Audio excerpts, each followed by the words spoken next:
இங்கே பாருங்கள், அந்த பாறை அப்படி கிடக்கு பார்த்தீங்களா? ஆமாம். இதுதான் நீரோட்ட கொடி. இங்கே வந்து வடக்கு தெற்கு கிடக்கு. ஓ. நான் வர்ற வழியில் ஃபுல்லாக கிழக்கு மேற்கே கிடந்துச்சு. இந்த இடத்துல வடக்கு தெற்கு கிடக்கு. அந்த பாறை பாருங்கள், உட்சரிவு. இது மேற்க தானே? ஆமாம். மேற்க நோக்கி இறங்குது. ஆமாம், இப்படியா? பாறை உட்சரிவு மேற்க நோக்கி இறங்குது. இங்கிட்டு உள்ள பாறை உங்களுக்கு அங்கே மேற்க போயிடும், ஆழம் போக போக. அங்கிட்டு இப்போ கிணத்துக்குள்ள உள்ள பாறை அந்த சைடு போய் விளையிடும். சரி. இதுதான் இந்த ஏரியாவுடைய பாறை அமைப்பு. கீழே அதாவது வந்து தென் வடலில் இங்கே பாறை அமைப்பு நீரோட்டம். நம்ம கிழக்கு மேற்க ஸ்கேன் பண்ணணும். இப்போ போகிறோம்னா இதில் 1000 அடியா? ஒன்றும் தண்ணி வரலன்னு அந்த 38 அடியில் கொஞ்சம் 38 அடி உங்கள் கிணத்து சரம். ஆமாம், 30 அடியில் கொஞ்சம் தண்ணி வருதுன்னு சொன்னீங்கல்ல? 38 அதே தாங்க சார். அந்த 38 அடி, அது 38 அதில் எத்தனை அடி போட்டிருக்கீங்க? அதில் 900 அடி. 900 அடி. இதில் 1000 அடி. இதில் 900, அதில் 1000. இது 900, அது 1000. அந்த 38 40 அடியில் வந்து அதே இதில் 600 போட்டிருக்கு. 600. மூணுலையுமே இந்த மேல் ஊற்று வந்துடுது, மேல் கசிவு வந்துடுது. அது கீழே ஒன்றும் இல்லை. அதுக்கு கீழே இது இல்லைங்க. ஸோ இங்கே ஆழமாக போடுறதுல அர்த்தம் இல்லை. இது அப்புறம் அங்கே ஒரு போருங்க சார். அந்த நீங்கள் நின்னீங்கல்ல, அங்கேருந்து கொஞ்சம் தூரத்தில் அவர் ஒரு 780 அடியில் தண்ணி வந்தது. ஒரு 1.5 இன்ச் தண்ணி வரும். அது சாரம் மாறிடும்ல. ஆமாம். இங்கே இது வடக்கு தெற்க. இது ஃபுல்லாக ஏறக்குறைய ஒரே மாதிரி இருக்கும். இந்த வடக்கு தெற்க ஃபுல்லாக ஏறக்குறைய ஒரே மாதிரி இருக்கும். நீங்கள் போட்ட 3 போருமே ஏறக்குறைய ஒரே சரத்தில் போட்டிருக்கீங்க. சரி. அங்கே எதுவும் போட்டிருக்கீங்களா? அங்கே எதுவும் இல்லை. அதான் ஒரே போர் டெஸ்ட் போர் மட்டும் தான் 100 அடி போட்டணும். அதில் 100 அடியில் எதுவும் மேலே 40 அடிக்குள்ள ஈரம் இல்லை, அது எதுவும் வரல. ஒன்றுமே வரல. ஓகே, நம்ம விட்டுட்டுங்க அதில். சரி, நீ எல்லாம் பார்த்து இங்கே மேற்கிருந்து கிழக்கு நோக்கி பார்ப்போம். சரி. இங்கே வேறு நம்ம இடத்துல பாறை, இயற்கையான பாறை மேலே உண்டா? இல்லை, இங்கே எதுவும் இல்லைங்க.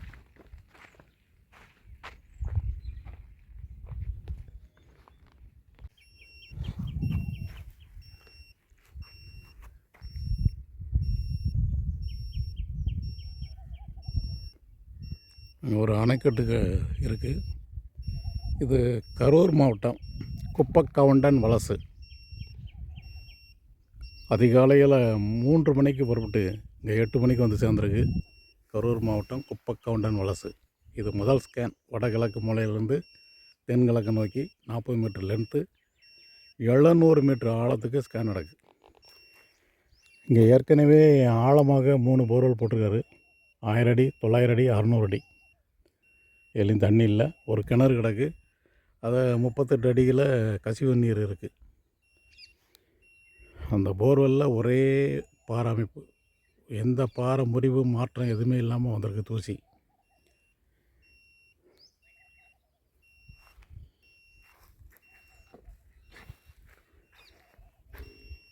இந்த இடத்த சுற்றி பைப்லைன் தான். இந்த கிராஸ்லேயும் பைப்லைன் கிடக்கு.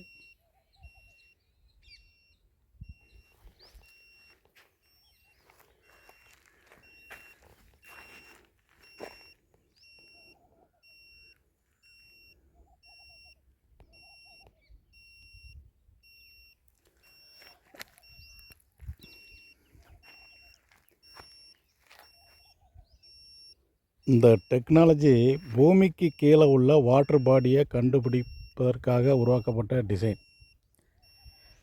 இதற்கு வந்து இயற்கையான வாட்டர் பாடி, செயற்கையான வாட்டர் பாடி எதுன்னு தெரியாது. மேலே உள்ள பைப்லைன் தண்ணியை கூட ஆழத்தில் இருக்கிற மாதிரி காட்டி கொடுத்துருது சில இடங்களில். அதனால தான் தவறு நடக்கும்.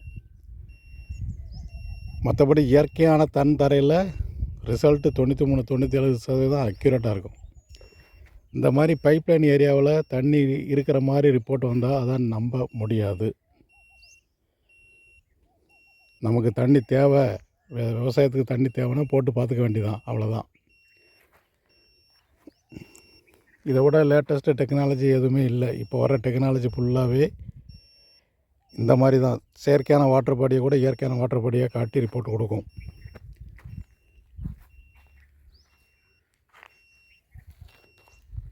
எலக்ட்ரிக்கல் ரெசிஸ்டிவிட்டி சர்வேயில் இந்த மாதிரி பிளாஸ்டிக்கு பைப் லைனில் கிடக்கிற தண்ணி வெளியே அதில் வராது. ஆனால் டீப்பராக பார்க்க முடியாது. எலக்ட்ரிக்கல் ரெசிஸ்டிவிட்டி சர்வேயில் ரொம்ப டீப்பராக நம்ம ஆய்வு பண்ணி செய்யவே முடியாது. இது ஒரு 60 மீட்டர் லென்த்துக்கு தான் இருக்குது இடமே. ஸோ நம்ம 30 மீட்டர் ஆழத்துக்கு தான் ஸ்கேன் பண்ணவே முடியும். 30 மீட்டர் ஆழத்துக்கு தான் எலக்ட்ரிக்கல் ரெசிஸ்டிவிட்டி சர்வே டெப்த்துக்கு பார்க்க முடியும். இப்போ இந்த டெக்னாலஜினால 700 மீட்டர் ஆழத்துக்கு பார்த்துட்ருக்கோம். ஏரியா மிக கடுமையான கருங்கல் பாறை, 38-40 அடி வரைக்கும் சிதைவு வெடிப்பு பிளவு இருக்குது. அது கீழே மேசிவ் ராக்காக தெரியுது.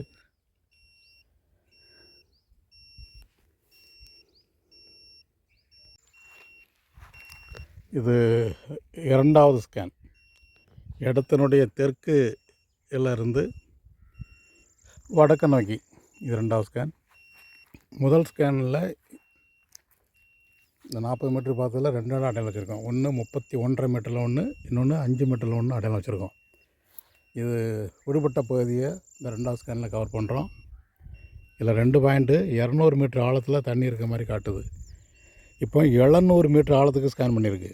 இதில் டெப்த்து அக்யூரேட்டாக இருக்காது. இன்னொன்று பைப்லைன் எஃபெக்ட் வாட்ரு, இந்த 2 விதமான ஃபேக்டர் இருக்குது இதில். ஸோ நம்ம ஏதாவது ஒரே ஒரு மட்டம்தான், ஒரு மட்டம் முறிய மாதிரி ரிப்போர்ட் வந்திருக்கு. இப்போ ஒரு இடத்துல எங்கள் ஏரியா காவல் கிணறு ஆவரைக்குளம்னு ஊரில் 720 அடியில் தண்ணி மட்டம் முறிகிற மாதிரி ரிப்போர்ட்டு. 720 ஆனால் முறிஞ்சு தண்ணி வரல, அது முறியல. நான் சொல்லிட்டேன் 1150 அடி வரைக்கும் அங்கே பார்த்துருக்கு. So full depth போட்டிருக்குன்ட்டேன்.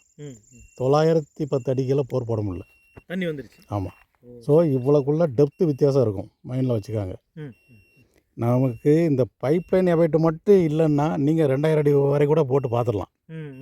தண்ணி எப்படியும் கண்டிப்பாக பிரேக் ஆயிரும். இந்த பைப்லைன் எஃபெக்ட் தான் அது என்ன, அதை எப்படி நம்ம இது பண்ணணும்னு தான் தெரியல. நீங்கள் அதுக்கு என்ன பண்ண போகிறோன்னா, நீங்கள் போர் போட்டு ஃபெயிலியர் ஆகிருக்குல்ல, அதை ஸ்கேன் எடுக்க போகிறேன். சரி சரி. அதுலேயும் தண்ணி இருக்க மாதிரி காமிச்சாச்சுன்னா நம்ம எடுத்த ஸ்கேன் தப்புன்னு அர்த்தம். புரியுதா? ஏன்னா அங்கேயும் பைப்லைன் கிடக்குல்ல, அங்கேயும் காட்டுங்களா? அங்கே பார்க்கணும். போரில் வந்து தண்ணி இருக்குது, மேலே வரைக்கும் இருக்குது. அது போர்லேயே வச்சு பார்க்கும்போது அது போருடைய உண்மையான ரிசல்ட்டை தான் காட்டும். சரிங்க சார். ஆனால் அதில் அந்த லைனில் வேறு எங்கேயாவது தண்ணி இருக்க மாதிரி காமிச்சா பைப்லைன் அங்கேயும் கிடக்குல்ல. ஆமாம், கிடைக்கும். இன்னும் எப்படியாவது இதுக்கு ஒரு சொல்யூஷன் கண்டுபிடிச்சாகணும்ல. ஆமாம்.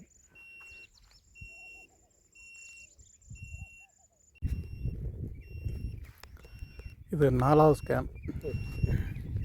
இதில் ஒரு டெஸ்ட் போர் போட்டு வச்சுக்கோங்க.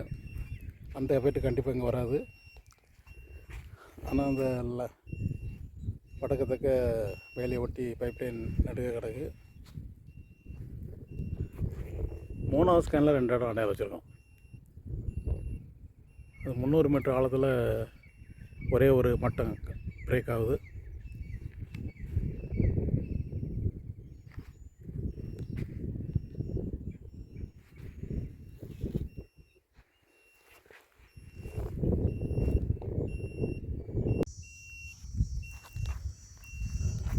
நாலாவது ஸ்கேனில் பாயிண்ட் எதுவும் அடையாளம் வைக்கலை. இது 1வது ஸ்கேனில் உள்ள பெஸ்ட்டு பாயிண்ட்டை 5 மீட்டர் டிஸ்டன்ஸில் சுருக்கி இது மைக்ரோ லெவல் இன்வெஸ்டிகேஷன் நடந்துகிட்ருக்கு. இங்கே பின்னாடி உள்ள பைப்லைன் இதில் தான் போகுது. இந்த பைப்லைனுடைய எஃபெக்ட் கண்டிப்பாக வராது. அதே மாதிரி அந்த டிவைஸுக்கு பின்னாடி உள்ள பைப்லைனில் எஃபெக்ட் வராது. இங்கே வந்து ஒரு 80 அடி தூரத்தில் ஒரு பைப்லைன் பேரலாக போகுது. இங்கே வந்து ஒரு 150-200 அடிக்குள்ளே உள்ள பைப்லைன் பேரலாக போகுது. இது ஷார்ட் டிஸ்டன்ஸ் வைக்கிறதுனால அது அவ்வளோ தூரம் கவர் பண்ணாதுன்னு நம்பி பார்க்கேன். இதை இல்லை இன்னொரு வேறு ஆங்கிள்லையும் இதை இந்த பாயிண்ட்டை கட் பண்ண போகிறேன்.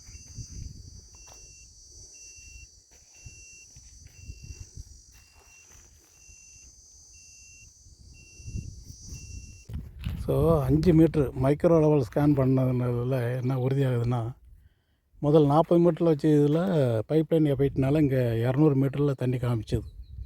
இப்போ மைக்ரோ லெவல் ஸ்டடி பண்ணும்போது என்ன சொல்லுதுன்னா, 30-35 அடிக்கு கீழே 700 மீட்டர் வரைக்கும் பாறை, முறிவற்ற கருங்கல் கடின பாறை.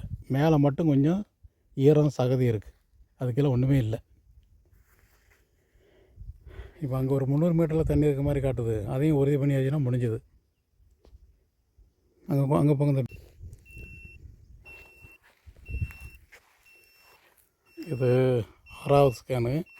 3வது ஸ்கேனில் பெஸ்ட்டாக தேர்வான இடத்த வெறும் 5 மீட்டர் டிஸ்டன்ஸ் வச்சு மைக்ரோ லெவல் ஸ்கேன் நடக்கு. இது ரேஞ்சு ரொம்ப குறைவு. அதனால் பைப்லைன் எஃபெக்ட் எதுவும் வர வாய்ப்பு இருக்காது. ஏன்னா அந்த 5வது ஸ்கேனில் தெரிய வந்தது அதான். பைப்லைன் எஃபெக்ட் எதுவுமே இல்லாமல் அந்த ஸ்கேன் நடந்து முடிஞ்சிருக்கு. 30-35 அடி வரைக்கும் சிதைவு பாறை, அது கீழே ஃபுல்லாக கருங்கல் பாறை, 700 மீட்டர் ஆழம் வரைக்கும். இவன் 3வது ஸ்கேனில் தேர்வான அந்த இடத்த மைக்ரோ லெவல் ஸ்கேனில் பண்ணிக்கிட்டு இருக்கேன்.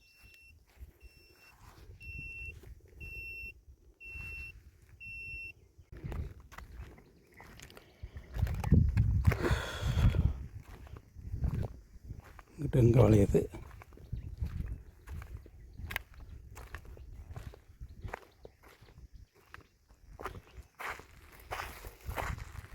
ஏறக்குறைய நார்த்து சவுத்தில் இந்த பாறை அமைப்பு காணப்படுது. இது நடுக ஒரே பாறை தான். இது டேம் சைட் ஏரியா. ஒரு டேம் சைட் ஏரியா வந்து ஸ்டெபிலிட்டிக்காக இந்த மாதிரி கடின பாறை ஏரியாவில் தான் டேம் கட்டுவாங்க. இந்த டேம் சைட்டில் உள்ள இடத்த தான் இப்போ ஆய்வு பண்ணிக்கிட்டு இருக்கோம். நார்த்து 30 டிகிரி வெஸ்ட்டுங்கிற கோணத்தில் இங்கே பாறை காணப்படுது.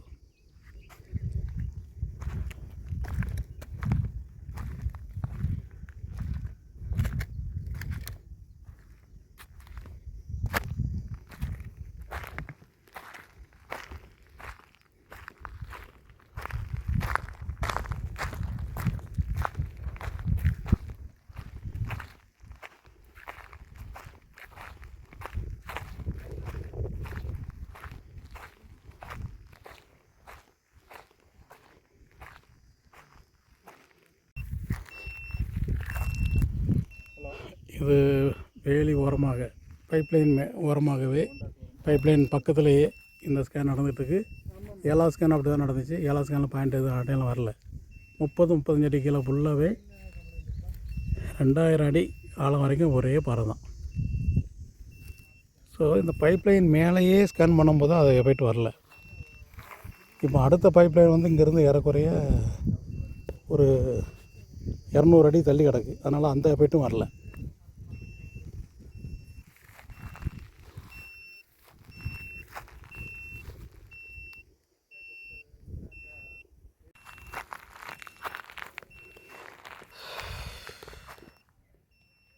தெற்கு வேலி ஓரமாக இது 9வது ஸ்கேன். இந்த வேலி ஓரமாக தான் அப்படியே பைப்லைன் கிடக்கு. இந்த இதில் ஒரு கிராசிங் கிடக்கு. இந்த கிராஸ் பண்ணுற பைப்லைன் எஃபெக்ட் வராது. இந்த பைப்புக்கு லைன் பேரலாக உள்ளது பக்கத்துலேயே ஸ்கேன் பண்ணால் அந்த எஃபெக்ட் வரமாட்டேங்குது. அங்கிட்ட இருந்து ஒரு 10-20 மீட்டர் தள்ளி பைப்லைன் பேரலாக கிடந்தால் அதனுடைய எஃபெக்ட் கண்டிப்பாக வரும். இது பைப்லைனுங்கிறது ஏறக்குறைய 200 அடி தூரம் தள்ளி கிடக்கு. அதில் ஒரு கிணறு கிடக்கு, 50 அடி ஆழ கிணறு. இது போர். ஆமாம், இந்த பைப்பு பாதிக்காது. இதை கிராஸ் பண்ணுறோம், பாதிக்காது. இது போர். இந்த போருனுடைய பாதிப்பு இங்கே வராது. ஏன்னா டிவைஸுக்கு பின்னாடி இருக்குது. இதான 1000 அடி போர். ஏன்னா இது 600 அடி, இது 600 அடி. அதுக்கு அடுத்து 1000 அடி.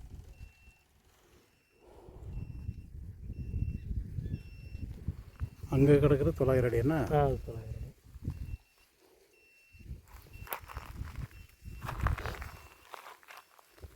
இது வரைக்கும் பார்த்த ஸ்கேன் ரிசல்ட்டு என்ன சொல்லுதுன்னா 35 அடிக்கு கீழே எதுவுமே இல்லைன்னு சொல்லுது. 700 மீட்டர் ஆழம் வரைக்கும் பார்த்தோம் இது வரைக்கும். இந்த 9வது ஸ்கேனு 800 மீட்டர் ஆழத்துக்கு ஸ்கேன் நடக்குது. இதற்கு நேராக தென்கிழக்கில் ஒரு குவாரி இருக்குது, இங்கே வடமேற்கில் ஒரு குவாரி இருக்குது. ஸோ இன்பிட்வீன் கரெக்டாக அந்த சரத்தில் நம்ம மத்தியில் இருக்கும். இது வரைக்கும் அந்த ரிசல்ட்டு இது குவாரி அமைக்க அருமையான இடம்னு சொல்லுது.